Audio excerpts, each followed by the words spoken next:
Oi, pessoal. Então, voltamos aqui às nossas aulas de geometria diferencial, tá? Infelizmente, temos que voltar com as aulas via regime domiciliar, né? E nós vamos falar agora de curvas no espaço. Nas últimas aulas, fizemos algumas revisões e tudo foi falado sobre curvas planas, né? Curvas cujo traço dela está contido no plano o R2, né? Que é o plano eixo XY, né? E agora nós vamos falar, nós vamos expandir, tá? Essas curvas para curvas no espaço. Curvas no espaço é o R3, né? É, 3 dimensões. E sendo que aqui essa parte aqui de curvas no espaço, é, algumas coisas é bem similar com as curvas planas, tá? Sendo que a gente só vai aumentar uma coordenada, então essa parte aqui eu vou tentar passar um pouco mais rápido. Quando nós chegarmos lá no referencial de Frenet, curvas regulares e tal, são coisas bem similares. O que vai aparecer é uma coisa chamada torção, tá? Da curva. E tem curvatura, né? Como nós estudamos lá no curvas planas, curvatura, beleza? Só que nessa caso vai aparecer uma outra variável chamada de torção, tá?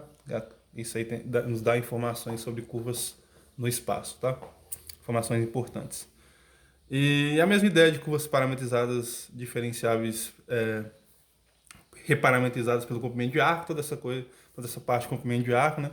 Você mudar a forma da curva, mas manter o traço, tá? Também acontece aqui em curvas regulares e curvas parametrizadas no espaço, beleza? Bom, então vamos fazer a definição aqui, vou dar alguns exemplos, tá? Esse vídeo vai ser só para dar uma introduçãozinha e fazer alguns exemplos. Deixa eu só consertar minha câmera aqui, que ela tá um pouquinho torta. Ok, então tá. Então, aqui vai estar a definição e vou dar alguns exemplos. Esse vídeo vai ser isso, né? Explicar essa definição em exemplos. E no próximo vídeo a gente vai falar de curvas regulares e vamos mais para as contas, né? Que até então aqui é só a apresentação, né? E alguns traços de algumas curvas, ok? Então, a definição nossa aqui de curvas planas, desculpa, curvas no espaço, né? Diferenciais parametrizadas. Aqui eu escrevi curvas diferenciais parametrizadas, tá? Mas você pode falar também curva parametrizada diferenciável, tá? É a mesma ideia, tá? Então, uma curva parametrizada diferenciável, que eu separei aqui, né? Curva parametrizada diferenciável de R3, ou seja, uma curva que vai estar no espaço euclidiano, né? Espaço de 3 dimensões. Ela é nada mais nada menos que uma função, né? Uma aplicação, tá? Ela é uma aplicação que eu vou chamar de alfa, como nós conhecemos lá, né? De classe sem infinito, né? Lembrando para vocês lá que nós estudamos o que é uma curva de classe sem infinito, é uma curva que as funções coordenadas, né? Elas são diferenciáveis e contínuas, né? Existem as derivadas de todas as ordens, né? Existem as derivadas de ordem infinita, né? E essas derivadas são contínuas, tá? Todas elas têm que serem contínuas, né? São funções contínuas. Então, tem a aplicação que é uma função, né? Uma função que sai do intervalo i contida em r. Então, ela é uma função que sai do intervalo, ou seja, ela sai de i e vai para R3, né? Então, nós temos, então, nada mais nada menos, né? Uma curva parametrizada diferenciável, né? Vamos dar uma abreviada aqui, ó. Uma curva parametrizada diferenciável, né? Ela nada mais que uma função, né?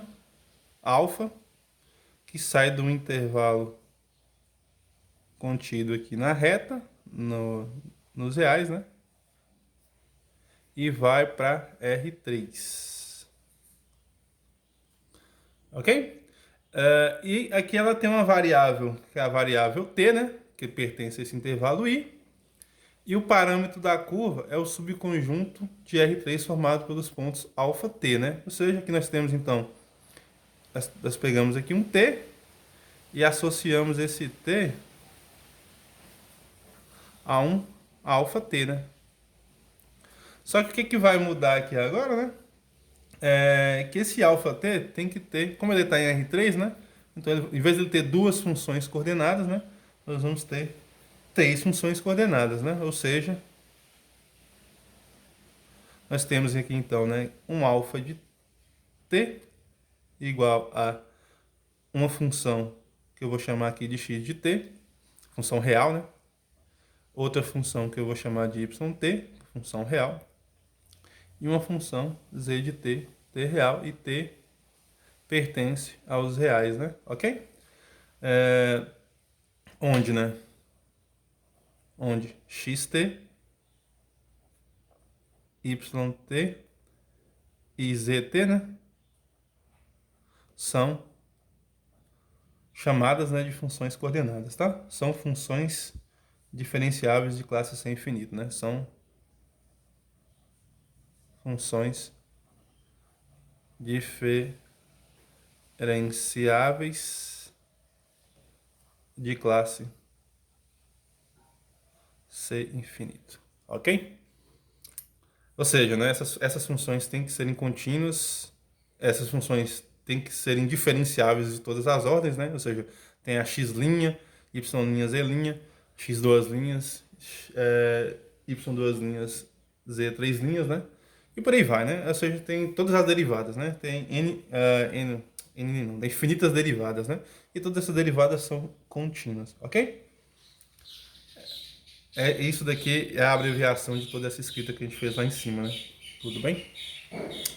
Então, gente, é nada mais. O que mudou de curvas em R2, né? O que mudou aqui é a dimensão, né? Quando nós estudamos curvas planas, vamos pegar uma folha aqui para rascunhar. Quando nós estudamos lá curvas planas, né? Nós pegamos lá alfa, que sai do intervalo contido em R, e mandamos para o R2, né? Observe que mudou aqui agora, né? Foi a dimensão, né? A dimensão aqui agora é o R3, tá? É o R3, não o R2. E aqui, né, quando nós estudamos lá, isso aqui dava uma curva dessa forma, né? Alfa de t igual a xt, yt. Beleza? Lembrando que essa variável t aqui, né? T pertencente aos reais, pode ser t, pode ser s, pode ser a variável que você quiser chamar, tá? Tô chamando de t aqui, mas você pode mudar a variável aqui, né? Nesse caso aqui você teria alfa de t, aqui você vai ter alfa de s, e aqui você vai ter alfa de w se você mudar a variável, beleza? Bom, aí vamos ver alguns exemplos, tá? Então é isso, né? Você tem três funções aqui, né? Aqui eu separei alguns exemplos aqui para vocês. Beleza? Então temos aqui separei dois exemplos e eu vou... Ah, tá, pessoal. Outra coisa, né? Alfa de t, né? Eu esqueci de comentar aqui, né? Alfa t, que é um subconjunto, né? Que está contido em R3 aqui, ó. O subconjunto de R3 formado pelos pontos alfa t, t pertencente a i, né? É o traço da curva, é chamado de traço da curva, né? E esse traço tem que estar contido em R3, é um subconjunto de R3, né? Ele vai configurar uma figura lá em R3, tá? A gente vai ver que figuras são essas, que nesse caso são curvas, né? Essas figuras, elas são curvas, né? São diferente de superfícies, como a gente estudou lá no cálculo 2, né? No cálculo 2 nós temos algumas superfícies, né? O cone, cilindro, cubos, isso aí são superfícies. Temos as curvas, né? Que são, por exemplo, as curvas mais famosas são círculos, circunferências, né? Circunferências, no caso, desculpa, circunferências. Esqueci aqui. Retas, parábolas, né? Ok? Parábolas lá no espaço. Tudo bem? Essas são curvas, né? Elipses e por aí vai, né? Bom, então vamos ver alguns exemplos, tá? Vamos ver alguns exemplos aqui. Deixa eu só me ajeitar o caderno aqui, tá? O primeiro exemplo que eu peguei foi o exemplo mais simples de todos, tá? Que é uma reta. Eu vou fazer o desenho da reta aqui, tá? E pra vocês entenderem, né? Então, a aplicação alfa de R em R3 dada por alfa de t, x0 mais AT, y0 mais BT, z0 mais CT. A ao quadrado, B ao quadrado mais C ao quadrado tem que ser diferente de zero, porque... por quê? Não vou explicar por quê, né? Porque essa curva aqui, né? Ela vai ter que passar pelo ponto x0, y0, z0 na direção do vetor ABC. Então nós pegamos aqui que A ao quadrado mais B ao quadrado mais C ao quadrado é diferente de zero. Por quê? Porque nós queremos que esse vetor não seja nulo, né? Se isso aqui fosse zero, o A, o B e o C deveria ser zero. Nós teríamos o vetor nulo. nós não saberíamos a direção, né? Lembrando que lá no cálculo, desculpa, cálculo não, lá na geometria euclidiana, não, geometria analítica, né? Uma curva tem uma certa direção, né? Ok? E essa direção é apontada por um vetor. Então essa aplicação aqui tem três coordenadas e, obviamente, x0 at, y0 mais bt, z0 mais ct são polinômios, né? São funções de primeiro grau, né? Polinômios de primeiro grau e todas elas são diferenciáveis, né? Você consegue derivar isso daqui e são contínuas, né? Então ela se configura uma curva diferenciável, que é a primeira parte que está dizendo aqui, né? Essas funções aqui, ó, xt, yt, zt, tem que ser funções diferenciáveis de classe sem infinito, né? Como nós temos aqui x0 mais at, é diferenciável de classe sem infinito. Y0 mais bt, diferenciável de classe sem infinito. E z0 mais ct, diferenciável de classe infinito. Então, essa curva é uma curva diferenciável, tá? Como é que seria o gráfico dela? Vou fazer o desenho aqui do gráfico dela. Depois eu volto na B, né? Então, o gráfico dela é simples, né? Nós temos aqui... Vamos fazer uma representação aqui, tá? Aqui nós temos aqui a reta, né? Vou representar a reta dessa forma aqui, tá? A reta. E aqui nós associamos aqui um ponto T. Observe que aqui eu estou pegando... poderia ser um intervalo? Poderia, né? Mas aqui eu estou pegando o intervalo sendo o próprio R, tá? Mas poderia ser um intervalo de A a B, um intervalo 0 a 1, 0 a 2, ok? Um intervalo lá qualquer, tudo bem? Pegando o R aqui. Então aqui nós temos pegamos um ponto T, né? E temos que mandar lá para o R3, né? Aqui, então, como é que ficaria o gráfico dessa curva, né? Um gráfico simples de desenhar.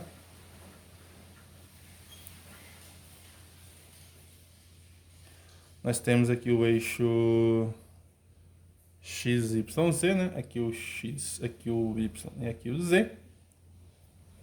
Certo? E essa reta tem que passar por um ponto x0. Aqui x0, y0, z0. Tem que passar aqui por esse ponto, né? Se o desenho não ficar muito bonito aí, vocês me perdoam, tá, pessoal? Mas mais ou menos assim. Eu não sei como é que escreve isso. Tem tempo que eu não desenho. Mas eu acho que ficou legal. Olha aqui, ó. Aqui tá um ponto um ponto aqui P0, né? Feito pelo x0, y0, z0. Acho que vocês estão conseguindo enxergar aí na direção de um vetor, né? Cadê o vetor aqui cadê o vetor aqui dessa cor aqui, ó? Então, um vetor ABC, né? Por exemplo, vamos pegar essa direção aqui. Direção qualquer, né? Aqui de um vetor V, A, B, C. Vamos aqui no vetor. E tem que passar por x0, y0, z0, né? Então, seria uma reta passando por aqui, né? Nessa direção aqui. Vamos fazer de cor azul aqui, ó. Então, esse traço ali, né? Deixa eu pegar uma régua aqui só para fazer o desenho. Eu não encontrei a régua não, mas é só pra vocês verem aqui, né? Aqui tá uma reta que passa aqui, né? É uma reta aí, né? Reta infinita, né? Onde cada ponto aqui, né? Cada ponto aqui é representado por um alfa t, né? Cada ponto que você pega aqui é representado por um ponto dessa forma, tá? Ok? Nenhuma novidade, né, gente? Nenhuma novidade. Bom, então, quem são esses alfa t ali, né? Esse alfa t ali é representado por x0. Opa, desculpa. Errei aqui, tá? Vamos apagar isso aqui. x0 mais... Deixa eu apagar isso aqui. Alfa t ali é representado, né? Por quem? Alfa de t é representado por x0 mais at, y0 mais bt, z0 mais ct, né? Ok? E essas funções aqui são contínuas, né? Você consegue derivar aqui, por exemplo, se eu fosse derivar aqui o alfa' de t, a derivada tinha que dar. Isso aqui é constante zero. Então vai sobrar somente o a.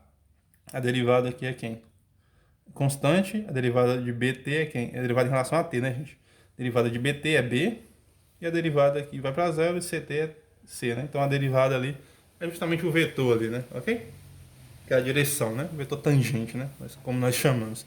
E eu posso derivar várias e várias vezes, né? Porque a derivada aqui vai dar 0, 0, 0. E se eu for continuar derivando aqui, né? Derivada 3 linhas aqui vai dar 0, 0, 0. Por isso que ela é de classe sem infinito, né? Ok? Por isso que alfa pertence a C infinito. Beleza? Então simples, né, gente? Esse é o primeiro exemplo, tá? Vamos ver o segundo exemplo. A curva parametrizada diferenciável alfa t, A cosseno t, A seno t, bt, t pertencente a R, A positivo, né? Ela é chamada de hélice circular. Então ela é uma curva que sai de I. Nesse caso aqui, o I é todo o espaço, toda a reta R, né? Qualquer número real. E o mais interessante aqui, né, é que a maneira que está sendo construída essa reta aqui, né, ela vai ter que pertencer a um cilindro circular x ao quadrado mais ab ao quadrado. Né? Vamos fazer um desenho aqui. Vamos fazer aqui para vocês verem, tá? Então, mesma ideia, né? Nós temos aqui uma reta infinita, que é o R, né? O R aqui. Pegamos um ponto aqui, T, e associamos... Eu vou fazer um pouquinho maior aqui, tá, gente? Associamos...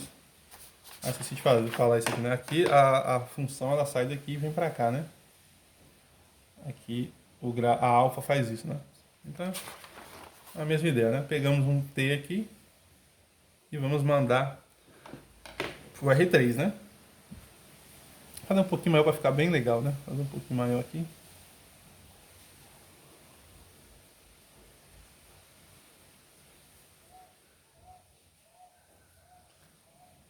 Como nós temos uma única variável aqui, né? Se fosse duas variáveis, se formaria um cilindro, né? Se vocês lembrarem bem lá, né? Aqui você tem... Se fosse duas variáveis distintas aqui, né? Daria um cilindro lá no cálculo... Opa, desculpa, aqui, né? Daria um cilindro, né? Aqui, ó, A cosseno T, A seno T, BT, né? Formaria um cilindro, né? Se essa aqui fosse A cosseno X, A seno Y. A cosseno X, eu não lembro aqui a parte direitinho lá do cilindro, né? Mas você teria que ter duas variáveis distintas aqui para você formar um cilindro, né? Aí você teria um círculo aqui, né? E formaria um cilindro. Nesse nosso caso aqui, né? Ela vai dar justamente uma hélice. Ela vai se transformar numa curva, né? Que ela faz esse formato, ó, gente. Por exemplo, né? Vou tentar fazer o desenho aqui, ó. Então, se você pega, por exemplo, né, aí você joga alguns valores, né? Cadê deixa eu escrever aqui a curva, né? A curva ela é AT igual a cosseno T. A cosseno T, esqueci qual curva que estava lá. Deixa eu voltar aqui. A cosseno T, B seno T, né? A seno T, isso. A cosseno T, B seno T e BT, né? Você vai pegar alguns valores, por exemplo, se você pegar o alfa de zero, né? O alfa de zero você vai ter aqui, cosseno de zero é 1, então aqui vai ficar A, seno de zero é zero, aqui fica zero, e aqui fica B vezes zero dá zero. Então você tem um ponto aqui partindo aqui do ponto A00, né? Aqui, né? Por exemplo, aqui for A, né? A00. Aí você vai jogando valores, por exemplo, cosseno de π. Se eu fizer aqui o alfa de π sobre 2, por exemplo, então nós vamos ter aqui cosseno de π sobre 2 é zero. Então aqui fica zero. Seno de π sobre 2 é 1, né? Então aqui vai ficar A. E aqui vai ficar B vezes π sobre 2, né? Então aqui vai ficar B que multiplica π sobre 2. Então ficaria um pouquinho alto aqui, né? Na posição aqui A.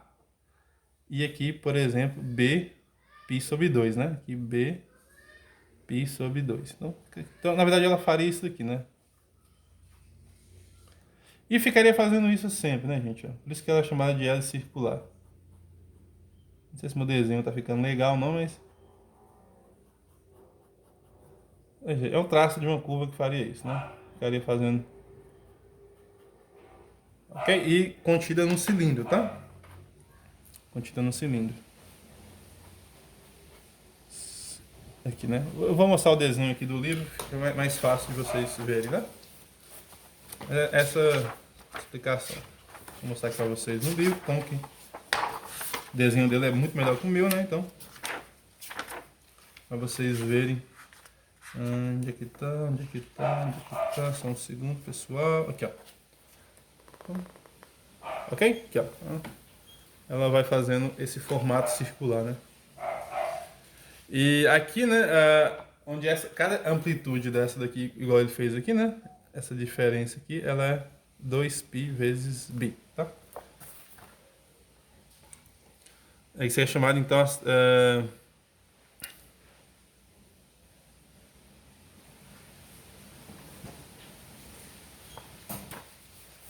então, a terceira coordenada aqui, né? Essa parte aqui, né? Difere por um múltiplo de 2π, né? Se você pega nessa posição aqui, tá? Nessas posições aqui, ó. Ela difere por um múltiplo de 2π, né? Esse pontinho aqui,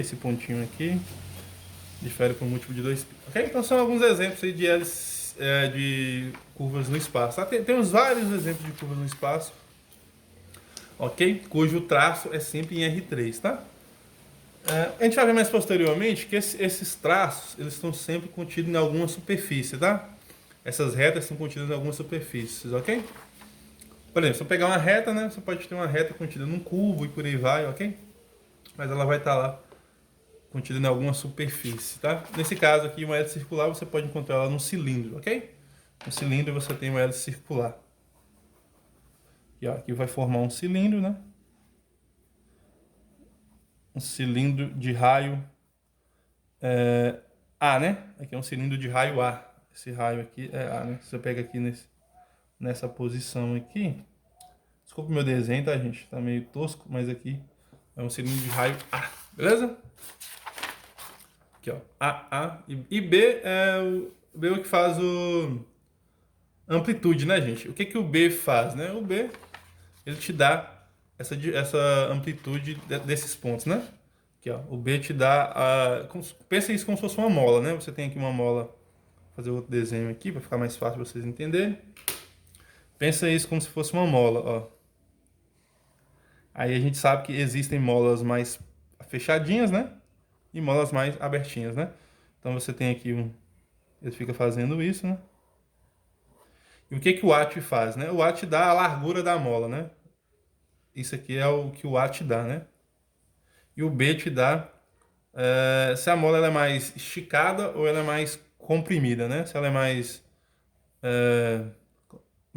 aberta, né? Ou mais fechadinha, né? Aqui no caso aqui é 2πb, né? Ok?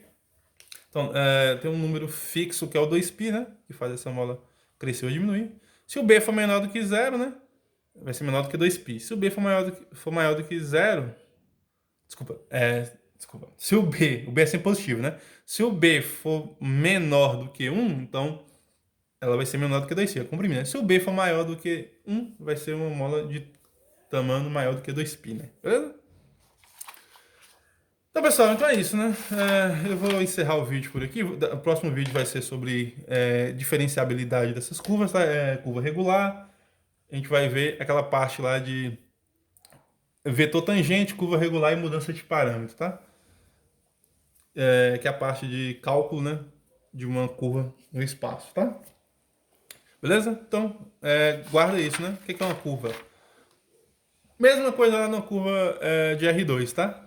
O que vai aumentar agora é a nossa dimensão, ou seja, o traço da curva muda, tá? E posteriormente, né, a característica da curva também vai mudar, porque ela vai ter mais uma coordenada, tá? Beleza? Se essa coordenada aqui, se o z de t for zero, né, gente, nós voltamos para uma curva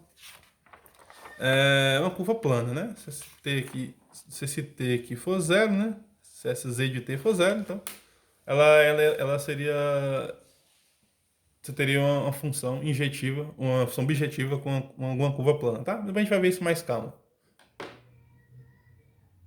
Então, tá. Tchau para vocês. Até o próximo vídeo, tá?